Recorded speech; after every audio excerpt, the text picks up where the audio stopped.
Being from New Orleans, one thing I know we all have in common. After the Saints lost, we just feel so grumpy. You know what I mean? Things just don't feel right. But that feeling will only be momentarily because we're still going to fill up Bourbon Street tonight, go out, have a good time, and get drunk. And hopefully some Tampa Bay fans may show up as well. Now look, we're going to talk about the Saints home loss to the Tampa Bay Buccaneers, 20-10. And I know a lot of people out there are going to be a little, how could I say this, not so much of inspired by the team right now, okay? But I'm here to tell you, you shouldn't jump the gun just that quick. Now look, before we get into this video, do your boy O a favor. Make sure you hit that subscribe button, and also make sure you hit that notification bell as well, so you'll know when I upload videos on this channel on a daily basis. Now look, the score was 20-10. The Saints defense did a great job in this game. Now, I know people may look at those 20 points, but you got to realize those 20 points really and truly goes to 13 points because Jameis Winston threw a pick 6, right? So the defense really did a very good job in this game. But you know, in the game of football, many times your defense just don't hold up the whole game. In this game, you get paid to perform it, and it's also a profession. And if you don't show up for the profession, then you're going to end up on the wrong side of history with an L, right? So the offense didn't do so much as good as the defense. Defense, you get an A+. I'm giving the defense right off top an A+. That team, that defensive front, even though they only got 1 sack this season, will win us some games this year. Now, you know I said that the Saints was going 12-5 at the least, right? This is only one game. We got a long season ahead of us. But before we go in and jump to that, let's talk about how bad the offense was today. Now, on third down efficiency, the offense was 5 for 17.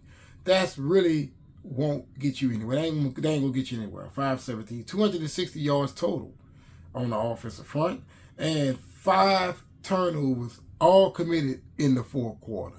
The O-line allowed 6 sacks. Now, if you haven't been keeping track from last week versus the Falcons and this week versus the Bucs, that's 12 sacks. So right now, our offensive line has allowed the most sacks in the NFL. I guarantee no other quarterback has been sacked more times than Jameis Winston this season so far. However, the 5 turnovers in the fourth quarter ain't gonna get us anywhere. Jameis Winston, he actually contributed to that. He went 25 for 40, 1 touchdown, 3 interceptions, all three interceptions committed in the fourth quarter. He had a QBR of 55, a far cry from his QBR last week of 111, I believe it was. I feel like they kept trying to force the ball to Chris Olive, or Levy, however you say his name, and that kind of threw the game off a little bit. Personally, your best receiver and most efficient receiver was Michael Thomas. He had 9 targets for 6 catches, right? Average of 10.8 yard per catch, and 1 touchdown. Michael Thomas should have been the game plan the whole time in this game. I don't know exactly what's going on with the offensive play calling, and not to mention the play calling in general. Because personally, when Mark Ingram fumbled that ball, I felt like that should have been a play action or a pass across the field or to the corner of the end zone. You know what I mean? Like, it seemed like when it's time to unleash Jameis Winston, they don't actually do it at the appropriate moments. Now, they had some third downs in this game as well that Jameis Winston certainly could have ran and gotten. I don't know if he was missing the mark or he just didn't see the mark, but he could have extended those drives just by trying to run and get the first down.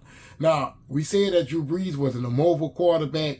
Jameis Winston certainly is one, so he should have been able to get those 2 first downs. And who knows, they would have changed the game in the long run. But I feel like the season is not over. You got to realize this one game, and not to mention it was against a divisional opponent who also has one of the best defense fronts in the league, and not to mention the secondary as well. We was missing Alvin Kamara, but really and truly, I don't think that changes the game much. You know what I mean? Because this was one of those type of games, right? Like, you get these type of games maybe once or twice a year, you know, and you're going to have to fight through to win them. You know, this team just unfortunately did not have the guts to pull off the fight. You know what I'm saying? They made it all the way to the 12th round, and they got hit one time, and then they just couldn't keep themselves up after that. You know, it was like every time they got punched in the face, it was knockout. That's just what it is.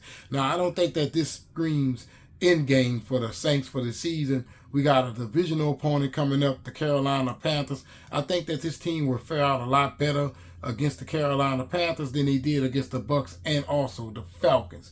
Now, I know for a fact that people out there are going to be calling for Jameis Winston's job and maybe his head, but you have to understand, he was bound to give you one of these games. All quarterbacks in the NFL, they have games like this. Hell, 2 years in a row, the Saints turned over Tom Brady 3 times in both games.